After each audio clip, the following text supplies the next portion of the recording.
Hey, my name is MOTi and we're in my studio in Amsterdam right now. I'm gonna take you through my track, Lying in My Head. In my head, lost in lights, see the truth in your eyes.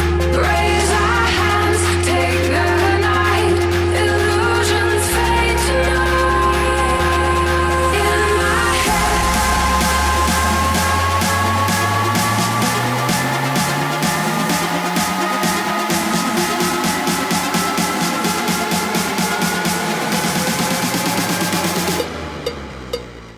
I started Lion actually before Virus and before Valencia. It was my first track where I used the pitch glide or the pitch bend kind of sound on the lead.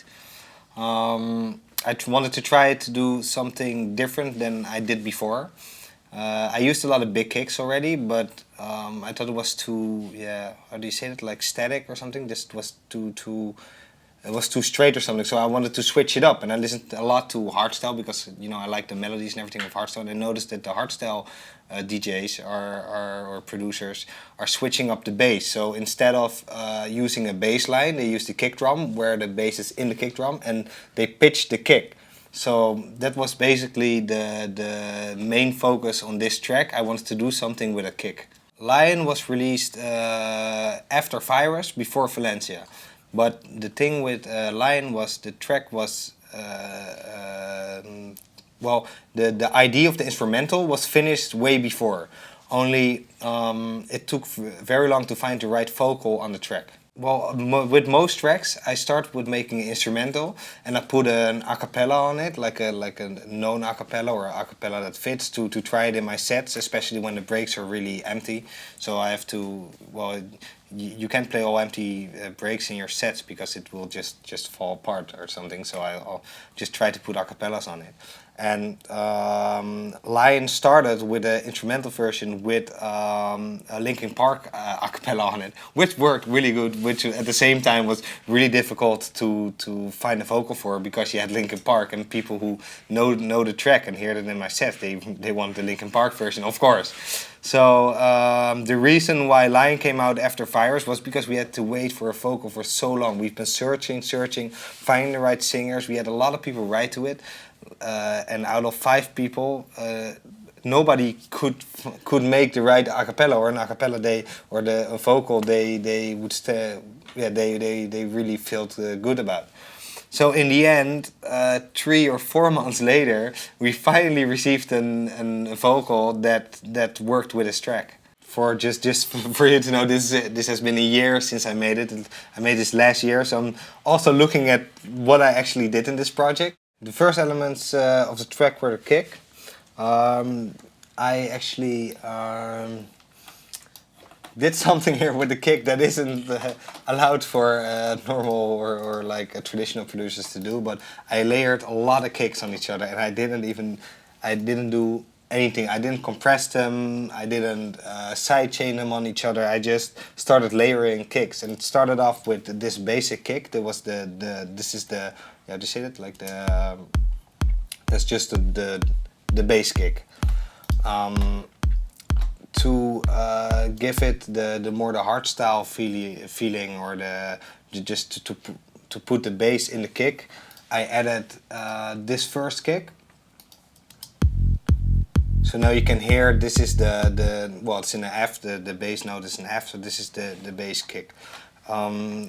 The bass switch or the kick switches after 2 bars. I can just play this whole thing for you. Now it goes straight. So now it switches to another key and switches to another key again. So what I did was I opened up the kick like this. I went to Factory, time and pitch machine, and then you can change the well, yeah, I'm not sure what's the name, like the pitch with this, like, and like 100 cent is one, say that, one semitone. So that way I switch the kick. But if you pitch the kick, you lose the punch. So you lose the punch of the kick. So what I did was I made a separate channel for the kick with a note in it, and I took out all the low end. As you can see here, I took it off until, what is it, 400, and I kept that just that goes through. So even though I pitch the bottom notes or the lower end of the kick, like these two, I keep the top one. I keep the top one going to keep the punch.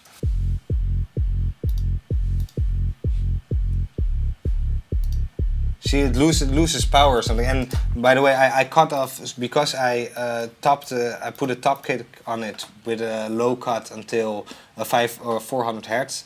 I cut off the top end in the pitched one. So, and if you put them together, it sounds like this. So you can hear the punch. See, and keeps the punch. That was the most important thing. On top of that, I took another kick and did the exact same thing with that. And that's this one.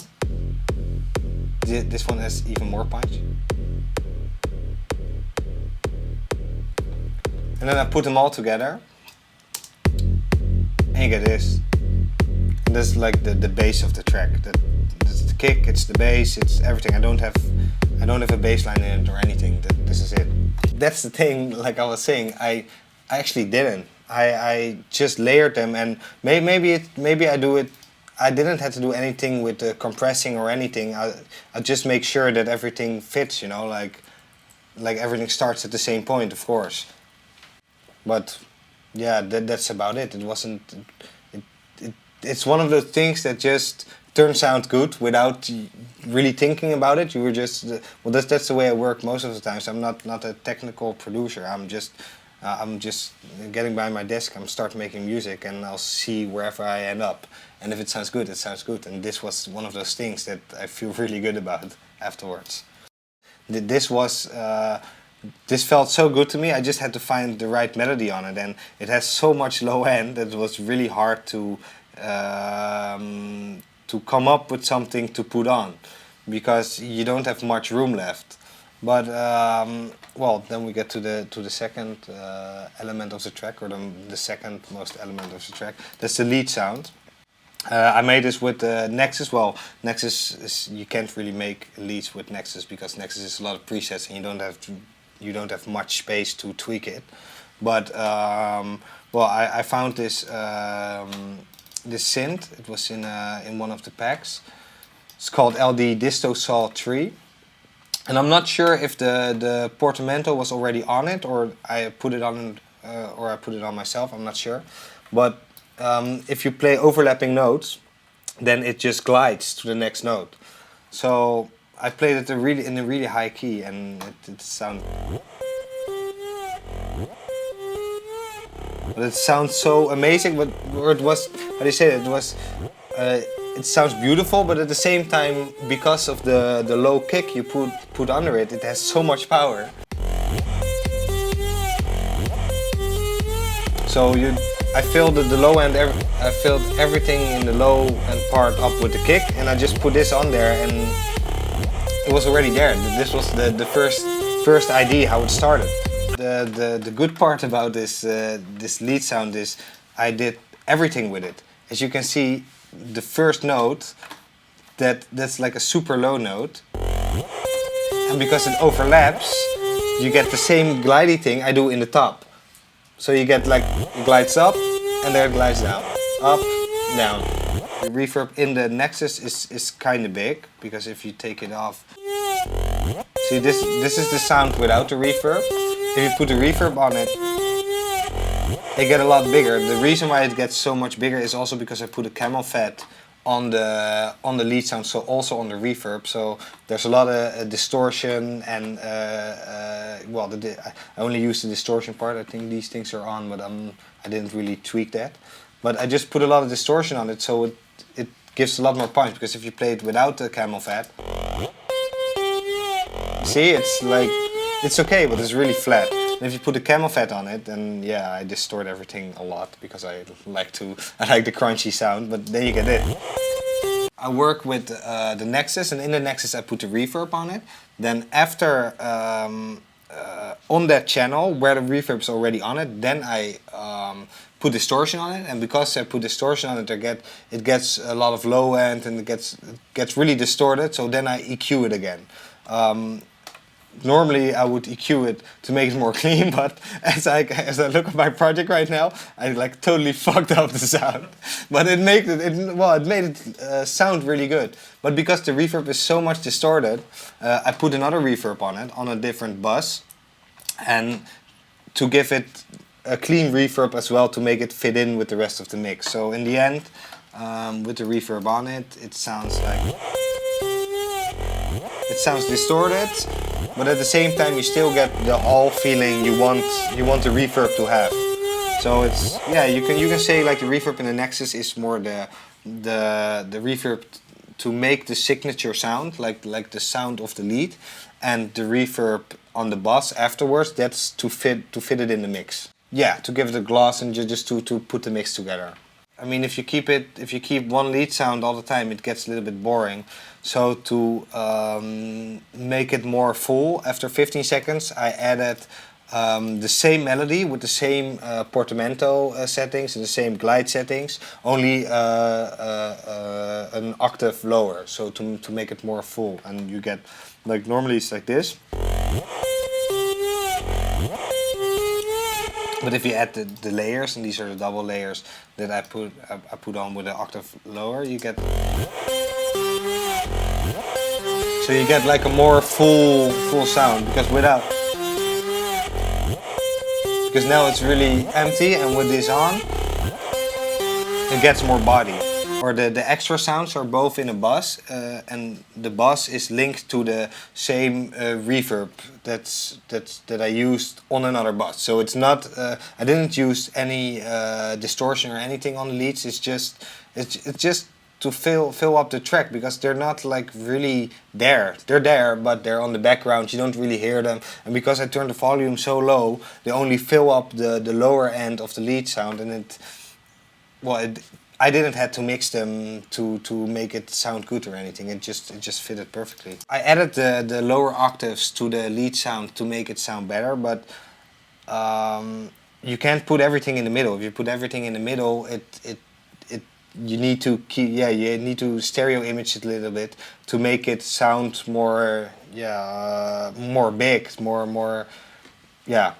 So what I did was I panned one to the left and one to the right.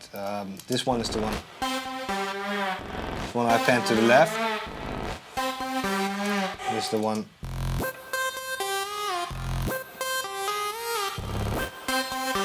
And together it sounds all like this.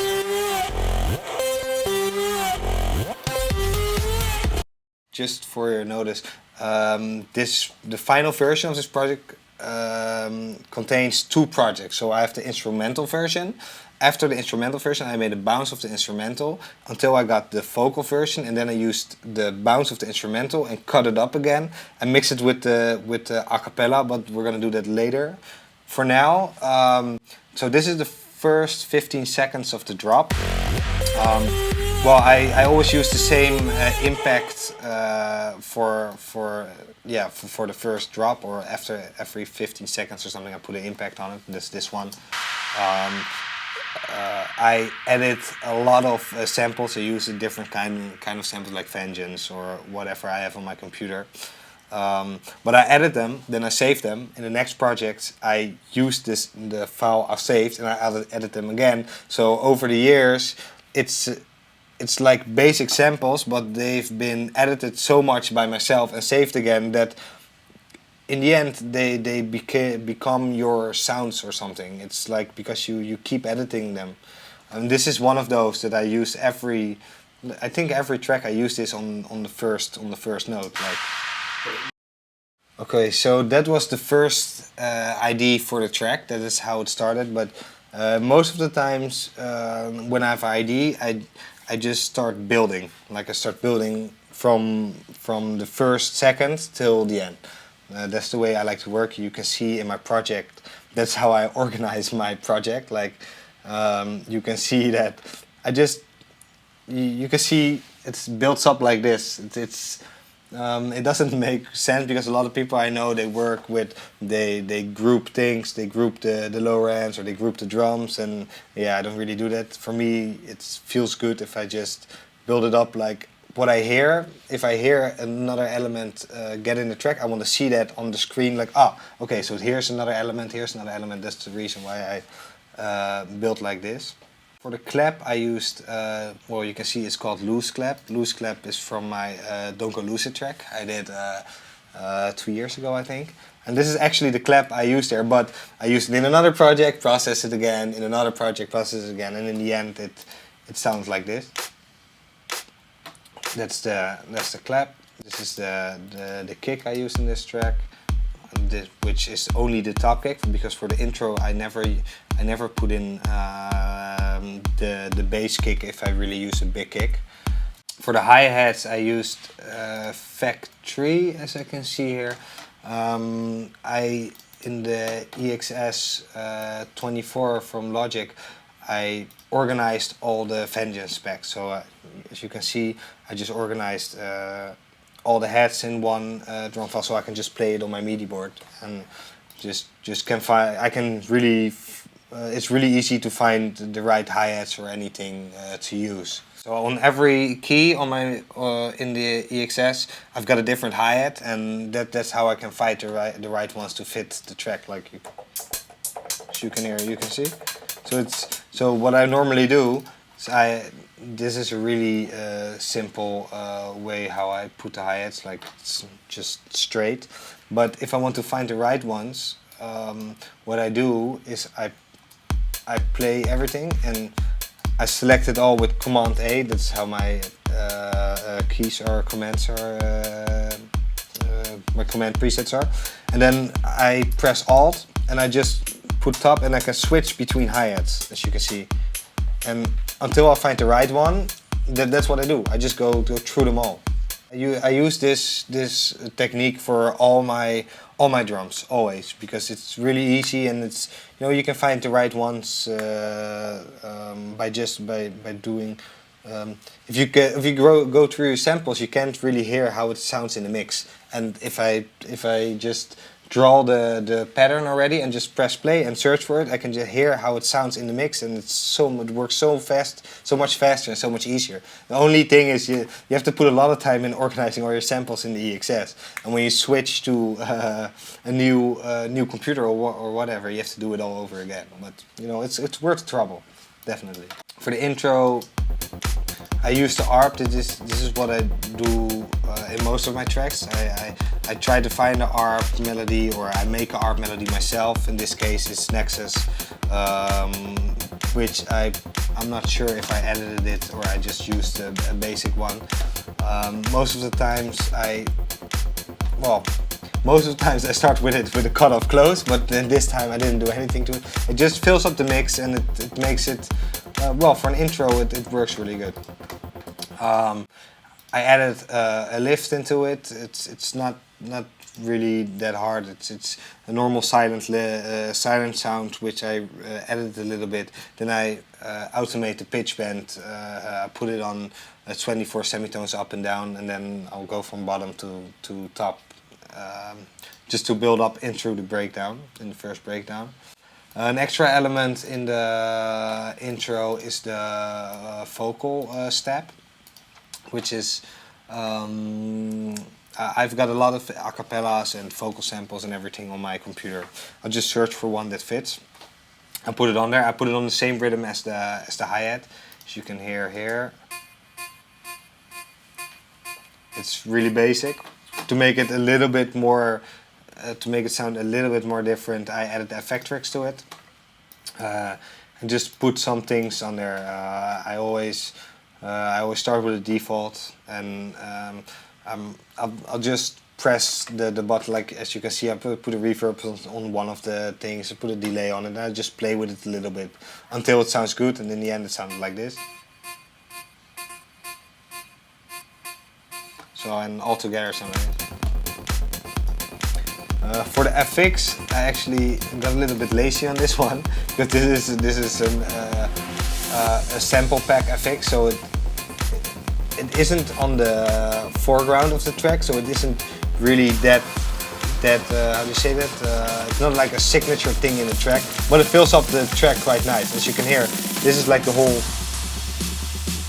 This is the FX channel. It's super easy to work with, but at the same time, you probably know that other people have used it too, so you want to cover up it a little bit so you don't get all these people like, oh, I use this one too, or people are like, yeah, use this one. So I add extra FX to it, of course, which I made myself. So you heard all the and you just did hear all the elements I did before. These were these.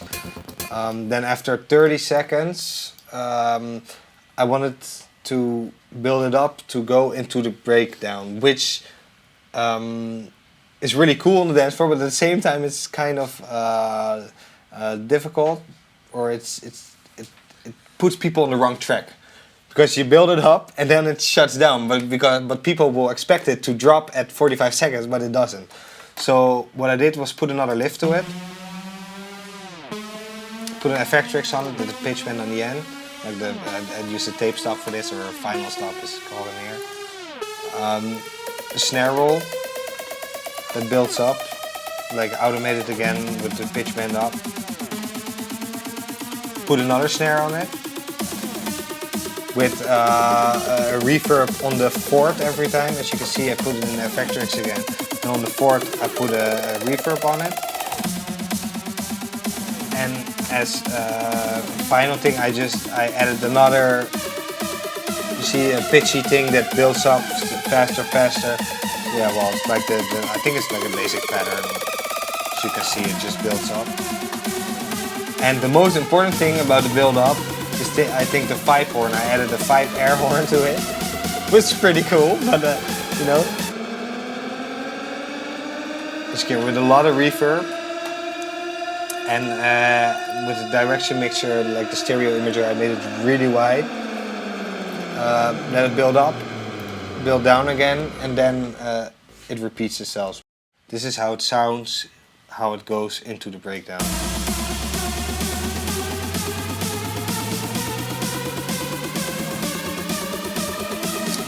And as you can hear, a lot of people expect it to drop after 45 seconds, but this is what happens. So it goes into the breakdown.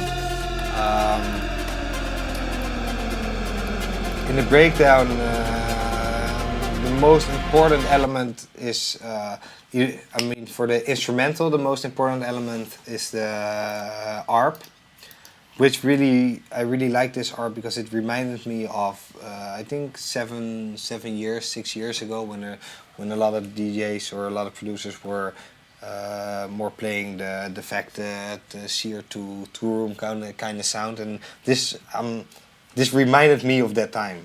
I always edit a lot of my samples, right? So when I put automation on it, the automation doesn't always follow my how I draw it. It's not always like it follows it exactly how I draw it.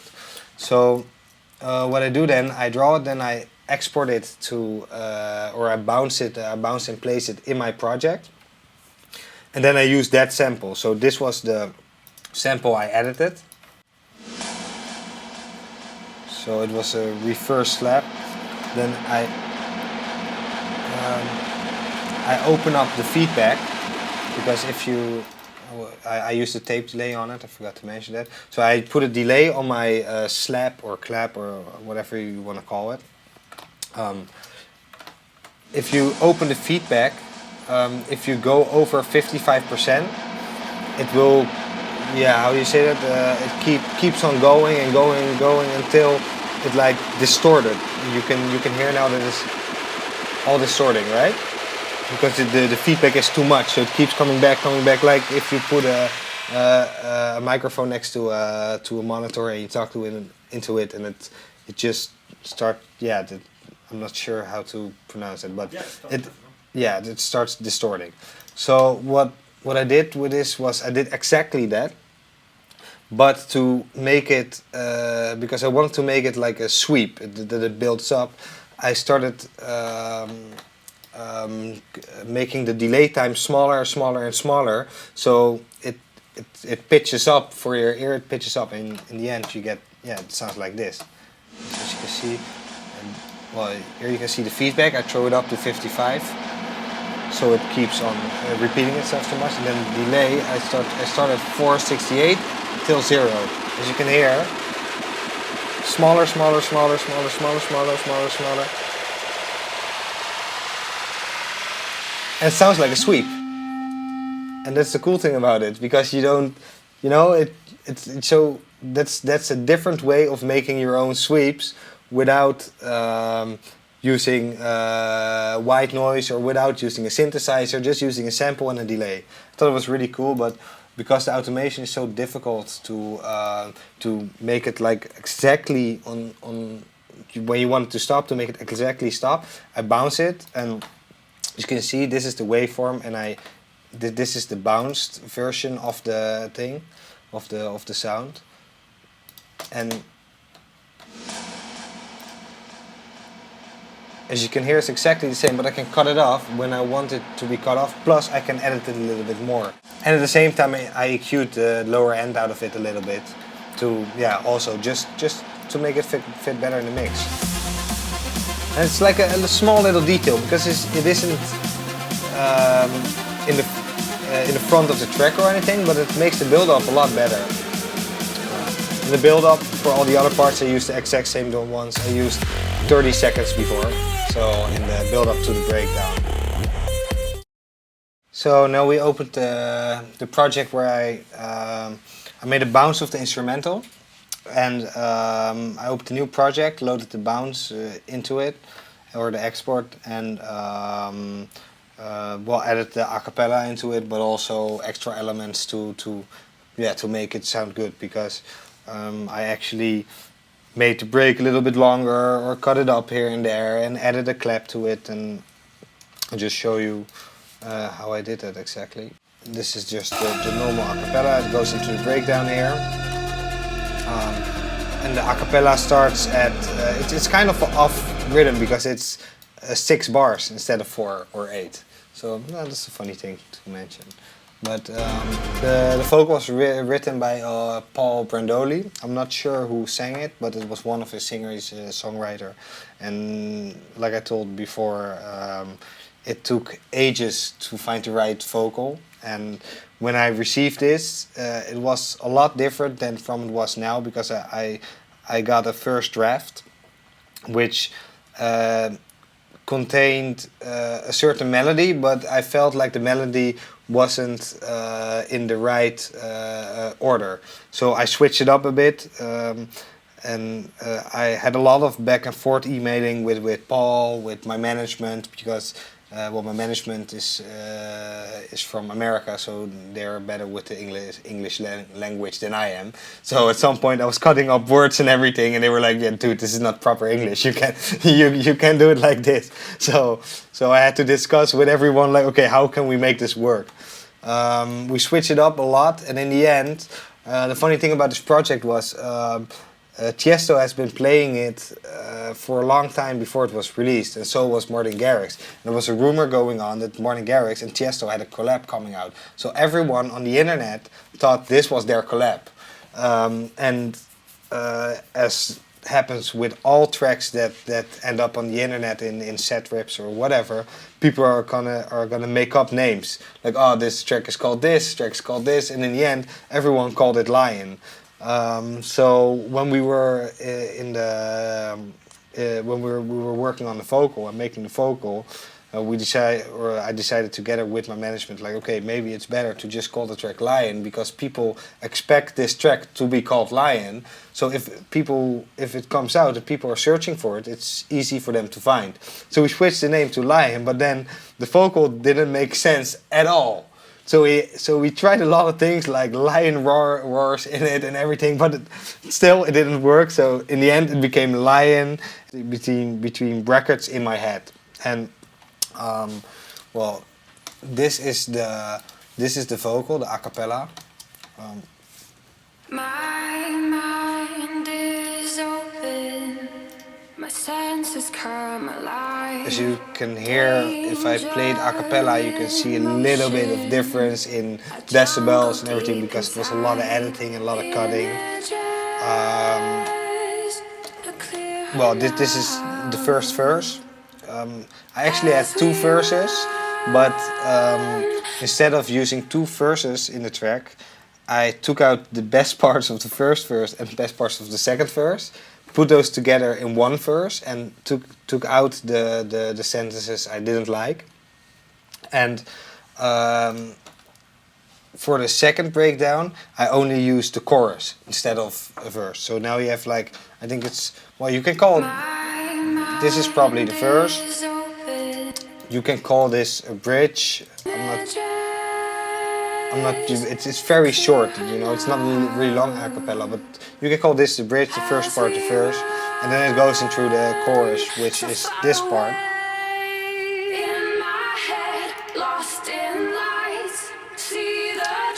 And as you can hear, it's like the melody is repetitive, but it were all different. It were different sentences. So I did the same thing as I did in the verses. I took out the best ones and just fitted those after each other until I got this. In the instrumental, as you can hear here,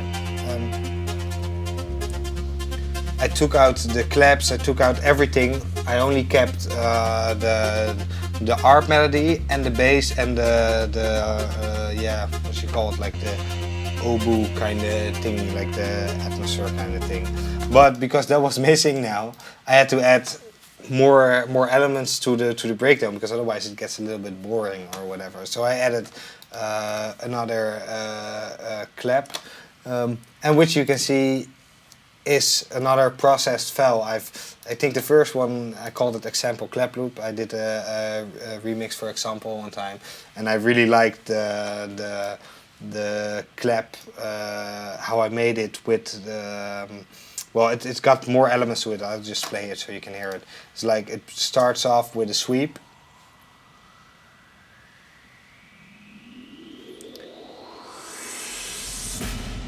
which goes into a clap with a delay on it. Exported it, processed it, exported it, etc.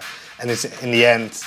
Now in every track I put this loop in my breakdowns, and I'll put extra high or extra claps on it or hi-hats or whatever I want to put on it. But this is like the bass clap I use in every track of mine. Okay, so play it again. So here comes the clap. And in the instrumental version I showed you the pluck sound I used in the breakdown, which I took out in the end because it was it didn't really match with the vocal, but at the same time I did want the melody to be in there. So I made an export of only the lead sound, and I EQ'd a little bit. As you can see, I stereo mixed it. I made it wider to be on the background. So I took a little bit of the high end, and to give it more like a spacey feeling, I added a timeless fab filter delay on it, and then it sounded like this. But it's like really soft on the background. For the build up to the to the drop, a lot of times when I use a vocal, I'll pitch the vocal up. It kind of depends on what kind of vocal I'm working with, if it's already processed or not. In this case, I've used a sound shifter pitch, which is from Waves. So this is the tail of the delay on the main chorus, or the last sentence of the main chorus. So this is the pitchy thing that goes up. I did it on two different things. So it's the I did it on in my head. I built that one up, but I also took this one.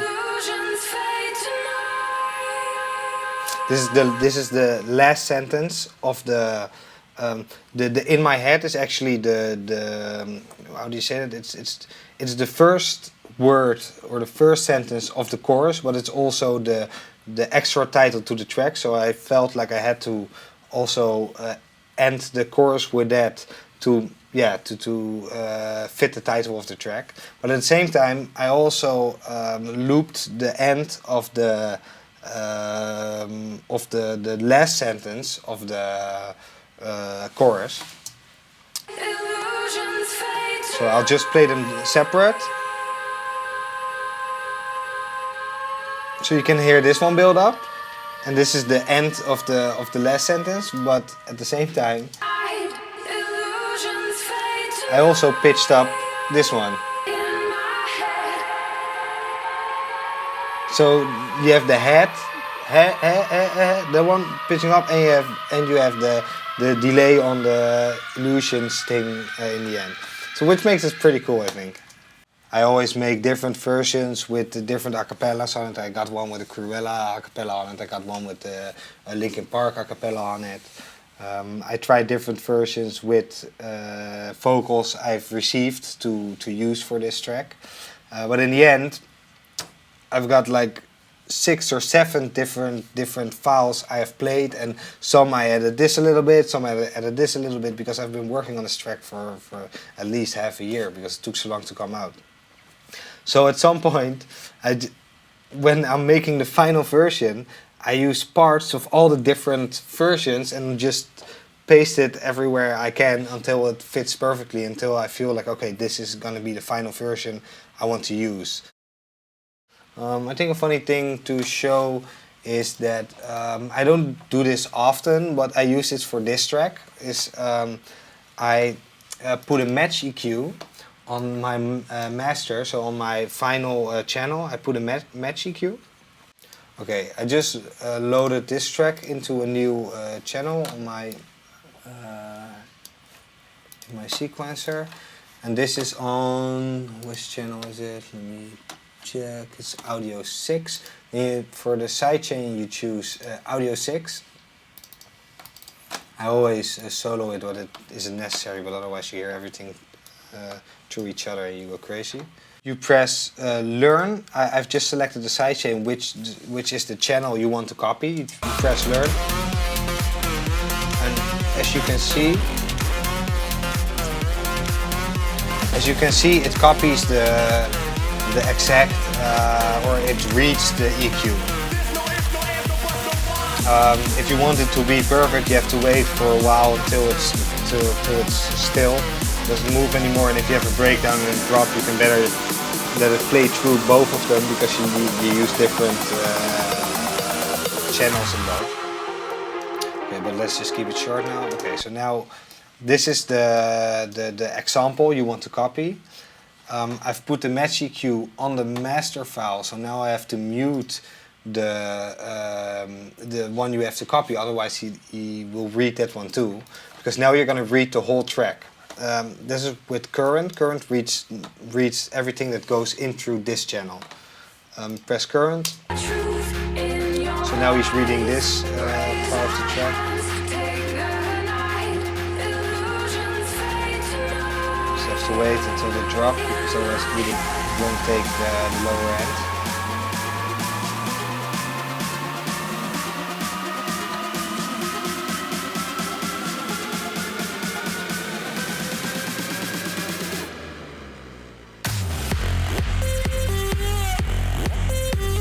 See now he picks up the lower end too. Okay, and when you're finished, or when you read both of them and you want the match EQ to match the EQ you want to copy, you press match. As you can see, it levels out the differences between the tracks. I wouldn't use it at 100% because it's gonna sound strange, but now you can just adjust it with apply the way you want it to sound, and it's just a little touch on your track, but it can make a really big difference, because